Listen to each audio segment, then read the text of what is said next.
Respect. কিছু কিছু match শেষে 90 মিনিটসের ফুটবল ম্যাচ, সেটা এক্সট্রা টাইমেও যায়, বা আমরা ধরে নিই 90 মিনিটের ম্যাচ শেষে দুটো দলের খেলা দেখার পর আপনি যে দলেরই সমর্থক হন না কেন, আপনার ম্যাচ শেষে শুধু একটা শব্দই মাথায় আসবে, আমার তো মাথায় এসেছে রেসপেক্ট। সেটা হচ্ছে আজকে স্পেশালি কেপ ভার্দের প্রতি, মানে being an Argentine fan, Argentine crazy fan, আজকে কেপ ভার্দের জন্য খারাপ লেগেছে। আমি কনফেস করছি, স্পেশালি ওই যে পিচ্চি ছেলেটা সিডনি লোপেজ, সে যে গোল করার পর গ্যালারিতে গেছে, প্রবাবলি তার গার্লফ্রেন্ড, আমি নট শিওর, তাকে খুঁজে পেতে, এবং ম্যাচ শেষে তার যে কান্না। And if you look at Virginia, দেখেন আজকে আমি এই ম্যাচটা ভিডিও করছি, আর্জেন্টিনা ম্যাচ নিয়ে কথা না বলে আমি আসলে কেপ ভার্দেকে নিয়ে বেশি কথা চলে আসছে অটোমেটিক্যালি। বিকজ প্রথমত ফুটবলে অলওয়েজ যখন একটা বড় টিমের সঙ্গে ছোটো টিমের খেলা হয়, একটা সফট কর্নার থাকে ছোটো টিমের প্রতি, এটা আমার সবসময় হয়। Even against Argentina, Cape Verde আজকে যে ফুটবলটা খেলেছে, মানে একটা কথা আমরা সবসময় বলি স্পোর্টসে, যে আপনি খেলা জিতেছেন বা খেলা হেরেছেন কিন্তু হৃদয় জিতেছেন। সো আজকে আসলে সেটার একটা পারফেক্ট এক্সাম্পল। মানে আমরা যে কোনো সময় বাংলাদেশকে বলে দিই তারা হৃদয় জিতেছে ক্রিকেটে, কিন্তু অ্যাকচুয়ালি হৃদয় যেটা বলে এইটাকে কেপ ভার্দে, যখন আপনি আপনার হৃদয় উজাড় করে খেলেন, যখন you you you play with your hearts, এবং আজকে কেপ ভার্দে ঠিক সেটাই করেছে। মানে একটা ইম্পসিবল না, আপনি জাস্ট নর্মালি চিন্তা করেন, একটা বিশ্ব চ্যাম্পিয়ন টিম, তাদের সঙ্গে অফকোর্স আর্জেন্টিনা আজকে কি করেছে, খারাপ করেছে, কোথায় ভুল করেছে, সেসব নিয়ে তো আলোচনা হবে, কথা হবে, কিন্তু আপনি জাস্ট একটা মানে সোজা সাপটা দৃষ্টিভঙ্গিটা দেখেন যে আর্জেন্টিনা বিশ্ব চ্যাম্পিয়ন দল, তাদের সঙ্গে আপনি দুইবার ম্যাচে পিছিয়ে পড়ে দুইবার খেলায় ব্যাক করেছেন এবং ম্যাচটাকে পুশ করেছেন, লিমিট পুশ করেছেন যাতে তাদের সর্বোচ্চটা দিতে। আর্জেন্টিনার আজকে ধরুন it's like the quarter final against Netherlands, আমার ওরকম ফিল হচ্ছিল এই ম্যাচটাতে। শুধুমাত্র ওই ম্যাচের মারামারিটা এই ম্যাচে হয় নাই, বিকজ ওই যে রেসপেক্ট বোথ টিমের প্রতি, মানে দুইটা দলের প্রতি এত চমৎকার রেসপেক্ট বজায় রেখেছে পুরোটা ম্যাচে, এত ডিসিপ্লিন ফুটবল খেলেছে। এইরকম টেনশনের ম্যাচেও ফাউল হয়েছে অনেক, কিন্তু দেখেন পুরো ম্যাচে ইয়েলো কার্ড হয়েছে মোটে দুইটা, একটা তাও কেপ ভার্দে, একটা আর্জেন্টিনা। এবং মানে ম্যাচ শেষে আমার কাছে মনে হয়েছে যে আর্জেন্টিনা অফকোর্স, মানে এই ধরনের ম্যাচে আপনি কখন আপনার স্কোপ থাকে, ধরেন একটা ইম্যালেন্স ম্যাচে র্যাঙ্কিংয়ের 61 নম্বর দলের সাথে 2 নম্বর দলের সাথে স্কোপটা তখনই তৈরি হয় যখন চ্যাম্পিয়ন দলটার বা বেটার টিমটার একটা বাজে দিন যায় এবং আপনি আপনার বেস্ট ইফোর্টটা দেন, এবং আজকে ঠিক সেটাই হয়েছে। আর্জেন্টিনা আজকে ওয়াজ নট আর্জেন্টিনা এই বিশ্বকাপে আমরা তাদেরকে যেভাবে দেখেছি, এবং কেপ ভার্দে আজকে স্পেন, তারা প্রত্যেকটা ম্যাচে নিজেদের ইমপ্রুভ করেছে। স্পেন, ইউরুগুয়ে, সৌদি আরব, এবং আজকে তারা তাদের বেস্ট ফুটবলটা উপহার দিয়েছে। এই দলটার সবচেয়ে বেশি আমার মানে অফকোর্স ভজিনাকে নিয়ে কত কথা। এই ভজিনা 40,000 ফলোয়ার নিয়ে বিশ্বকাপ শুরু করলেন ইনস্টাগ্রামে, এখন তার ফলোয়ার অলমোস্ট 20 মিলিয়ন। আজকের ম্যাচের পর সেটা আরও ছাড়িয়ে যাবে, that's for sure. So viral বলে এটাকে, এবং এটা হচ্ছে পজিটিভ ভাইরাল, যখন আপনি you do something really extraordinary, সারা বিশ্বের নজর কেড়ে নেন। সো কেপ ভার্দের জন্য সত্যিকার অর্থেই রেসপেক্ট আমার পক্ষ থেকে, এবং very well played Cape Verde, salute, দুর্দান্ত খেলেছে। Now coming back to my team Argentina. আচ্ছা, আর্জেন্টিনার আজকে প্রথমত অফকোর্স আর্জেন্টিনা শেষ পর্যন্ত জিতেছে বা জিতবে এরকম একটা বিশ্বাস ছিল, কিন্তু যেভাবে একটা সময় অবশ্য আই ওয়াজ প্রিপেয়ারিং, যখন খেলাটা টাই ব্রেকারে যাবে বলে মনে হচ্ছিল, 111 মিনিট পর্যন্ত যখন খেলার এই অবস্থা 2-2, তখন আমার মনে হচ্ছিল আচ্ছা খেলাটা তাহলে টাই ব্রেকারে, এবং টাই ব্রেকারে গেলে ভজিনা ইজ সামওয়ান, হ্যাঁ এমিলিয়ানো মার্টিনেজ আপনার হাতে আছে, বাট আপনার ভজিনা আছে অন্যদিকে, তার মানে হচ্ছে ইট বিকামস 50-50। এবং তখন আমার মনে হচ্ছিল আচ্ছা আর্জেন্টিনা যদি বিদায় নেয় হোয়াট উইল হ্যাপেন, এবং আর্জেন্টিনা বিদায় নেওয়ার পর আসলে আমাদের মানসিক প্রস্তুতিটা কেমন হতে পারে, একদম আজকে সেইটাও আমাদেরকে বুঝিয়ে দিয়ে গেছে কেপ ভার্দে। সো আর্জেন্টিনা আজকে অফকোর্স অনুমিত একাদশ নিয়ে শুরু করেছে আমি বলবো, কিন্তু আমি খুবই এক্সপেক্ট করছিলাম যে আলমাদার জায়গায় নিকো গনজালেসকে দিয়ে স্টার্ট করাতে, বিকজ কেপ ভার্দে যে লো ব্লক খেলবে, ডিফেন্সিভ ফুটবল খেলবে, আপনি তাদের সঙ্গে যে এরিয়াল অ্যাটাকে যেতে হবে, লং বল খেলতে হবে, যেটা পরে স্কালোনি লিসান্দ্রোকে দিয়ে করিয়েছেন এবং সেখান থেকে সফলতা পেয়েছে আর্জেন্টিনা। সো সেই জায়গাটায় শুরুটা তিনি আলমাদাকে দিয়েই করেছেন, ওকে।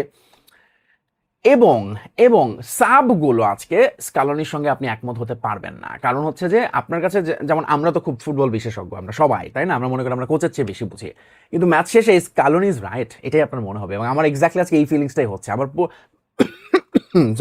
আমার খুবই মনে হচ্ছিল আচ্ছা স্কালোনি কেন লো সেলসোকে নামাচ্ছেন, স্কালোনি কেন মন্টিয়েলের বদলে মলিনাকে নামাচ্ছে, ওই সময় কেন আরো একজন ডিফেন্ডার, কেন স্কালোনি আরেকটু ফরওয়ার্ড আরেকটু অ্যাটাকিং এ যাচ্ছেন না। Because Scaloni new, because Scaloni is Scaloni, he is the coach, he is the ultimate boss, and তার মাথায় মানে অফকোর্স মানে হি ক্যান সি আসলে কি হতে যাচ্ছে, কি হবে সামনে, এবং সেভাবেই তিনি তার সাবগুলো করিয়েছেন। সো আমি এই ম্যাচ শেষে আমি আসলে ক্রেডিটটা দিচ্ছি স্কালোনিকেই। অফকোর্স আমরা ফ্যানরা অনেক কথা বলবো এই ম্যাচে, probably lose also could better, এবং অফকোর্স আমাদের ভাই মোস্ট টেনশন এখন এই মুহূর্তে আলভারেজ এবং মার্টিনেজ।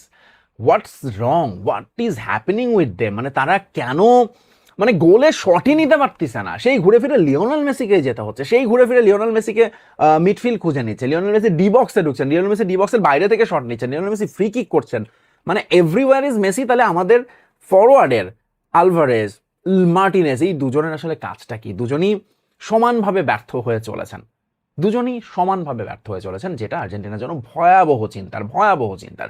আজকে আপনি চিন্তা করেন কেপ ভার্দের if they had a better finisher, এবং সেটা প্রবাবলি অন্য মো সালা থাকতে পারে, of course he is better finisher, এবং সামনে যত আগাবে আর্জেন্টিনা আরও এই রাস্তাগুলো আরও কঠিন হতে থাকবে। এবং আর্জেন্টিনার জন্য নকআউট ম্যাচে আমরা কখনো হারি না, আমরা খুব গর্বের সঙ্গে বলি যায় 7 বছর ধরে অপরাজিত, 10টা ম্যাচ আমরা টানা জিতে চলেছি, বাট নকআউটে আর্জেন্টিনার অলওয়েজ এরকম বড় টেস্টই দিতে হচ্ছে।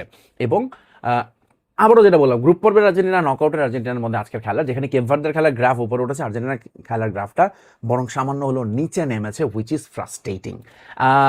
বাট আজকের ম্যাচটার আমি যদি বলি, ওয়ান্স এগেন লিওনেল মেসি, ভাগ্যিস ভাই আমাদের একটা মেসি আছে, এবং ওই যে আপনাদের ওই প্রশ্নটা এখন আসলে আমাদের এই প্রশ্ন, মেসি না থাকলে কি হবে, এবং আজকের ম্যাচে যদি মেসি না থাকতো কি হতো? ওকে, আমার মনে হয় স্কালোনি এই নিশ্চয়ই তার কাছে এই প্রশ্নের উত্তর আছে। সো এগেইন আমি স্টিল আমি মনে হয়েছে আজকে মিডফিল্ডে অ্যাটলিস্ট ম্যাকালিস্টার, ডিপলদেরও একটু খারাপ দিন যাচ্ছিল, সেখানে ওয়াই নট লো সেলসো, যিনি এত দুর্দান্ত করলেন লাস্ট ম্যাচে। এগেইন আমার বারবার সেলসোর কথা মনে হচ্ছে, মানে খুবই আনফর্চুনেট এইরকম পারফরমেন্সের পরে পুরো ম্যাচে মানে একদম সাব হিসেবেও সুযোগ না পাওয়া, ভেরি ভেরি আনফর্চুনেট। এছাড়া আজকে ধরুন স্কালোনি প্রবাবলি মনে হচ্ছিল যে তিনি ম্যাচটাকে আসলে তিনিও ডিপ নিচ্ছিলেন, এবং তিনি ওয়েট করছিলেন, দেখছিলেন অ্যাকচুয়ালি কি হয়, এবং শেষ পর্যন্ত তারও বোধহয় প্রিপারেশনের টাই ব্রেক ঘিরেই ছিল, সে কারণে তিনি তার শুটিংয়ের কথাও চিন্তা করে তার দলের সাবগুলো করাচ্ছিলেন বলে আমার কাছে মনে হয়েছে। But once again Scaloni proved right, এবং ওয়ান্স এগেইন আর্জেন্টিনা মানে এই জায়গাটা এসে মনে হচ্ছে ভাই আপনার এখন অপোনেন্ট কে। লেটস সে আমরা শুরু থেকে বিশ্বকাপে ফ্রান্সকে যদি আপনি দেখেন আপনার সামনে, তাদের পারফরমেন্স দেখলে তাদের সঙ্গে ম্যাচ করতে হলে 18-22-এর পর 26-এ ফ্রান্স যেভাবে এগোচ্ছে, যে গতিতে যাচ্ছে, আর্জেন্টিনাকেও সেই গতিতে যেতে হবে যদি তাদের সঙ্গে মোকাবেলা করতে হয় আর্জেন্টিনাকে। এবং সেই জায়গাটা আমার কাছে মনে হয়েছে আর্জেন্টিনা একটু পিছিয়ে আছে, specially after this match against Cape Verde. Once again all credit goes to Cape Verde. তারা আজকে মানে এই বিশ্বকাপের তো ধরুন আজকে আপনি যদি দেখেন গোলগুলোর কথা একটু না বললেই না, লিওনেল মেসির গোলটা তো অসাধারণ, এবং প্রত্যেকটা গোলে অনেকটা সিমিলার অ্যাঙ্গেল থেকে হয়েছে, একদম কোনাকুনি, ডি বক্সের সামান্য বাইরে, এবং খুবই খুবই দুরূহ অ্যাঙ্গেল থেকে ফুটবলে এই গোলগুলো যেটা বলা হয়। স্পেশালি সিডনির গোলটা আমি মনে করি এই ওয়ার্ল্ড কাপের ওয়ান অফ দ্য ফাইনেস্ট গোল, কি দুর্দান্ত ফিনিশ করেছেন তিনি। এবং সেম গোজ উইথ লাস্টের গোলটা, যেটা আসলে রোমেরোরই আমার মনে হয় প্রাপ্য, ওটা যদিও অন গোল হিসেবে বলা হচ্ছে বার্গাসের, কিন্তু বাট স্টিল রোমেরো ওয়াজ দেয়ার, এবং রোমেরো যে কতটা ক্রুশাল তিনি, তার ফেরাটা, তার পুরো ফিট থাকাটা এবং তার ম্যাচ খেলাটা, এটা আজকে তিনি আবারও প্রমাণ করেছেন। রোমেরোর ওই হাইট, তার ফিটনেস এবং তার উপস্থিতি very very important for Scaloni. তাকে আসলে এই ইনজুরি ম্যানেজমেন্টটা নিয়ে আসলে চিন্তা করতে হচ্ছে। But সিডনির goal, then রোমেরোর goal, Lionel মেসির গোল, এবং কেপ ভার্দের আরেকটা গোল, এই 4টা গোলে আপনি যদি দেখেন দুজন বেস্ট গোলকিপার ভাজিনিয়া এবং এমিলিয়ানো মার্টিনেস, তাদেরও আসলে দর্শক হয়ে যাওয়া ছাড়া কিছু উপায় ছিল না। এত জোরালো শট, এবং তারা দুটো টিমই এত কম্প্যাক্ট ফুটবল খেলেছে, তারা বুঝতে পারছিল যে ডি বক্সের ভেতরে গিয়ে ওই ধরুন নিখুঁত ফিনিশিংয়ে বা একদম প্রপার যেটাকে বলে যে গোলের মতো শট নেওয়া সম্ভব হচ্ছিল। এই কারণে both team took chances from outside the box, aerial, কোনাকুনি, এবং সেখান থেকে তারা গোল পেয়েছে এবং দুর্দান্ত ফিনিশ করেছে আমি বলবো। সো কেপ ভার্দে আজকে আর্জেন্টিনাকে একটা ওয়েক আপ কল দিয়ে গেল যে আর্জেন্টিনার যারা বলছেন রাস্তা সহজ, অবভিয়াসলি এই ওয়ার্ল্ড কাপে প্রথমত এটা তো কখনো এটা বলাই যায় না, কোনো দলই আসলে সহজ না, বাট স্টিল আর্জেন্টিনার একটা wake up call, because Argentina আসলে কিছু জায়গায় তার মানে Scaloni will also now rethink এবং রিসেট সামথিং, এবং সেটা আসলে খুব খুব জরুরি আর্জেন্টিনা নেক্সট ম্যাচের আগে। That's it, once again salute Cape Verde, মানে ফ্যান্স ফেভারিট টিম তোমরা, ঠিক আছে, আমি আর্জেন্টিনা ফ্যান হয়ে বলছি, মানে ফ্যান্স ফেভারিট টিম আসলে এবারে কেপ ভার্দে।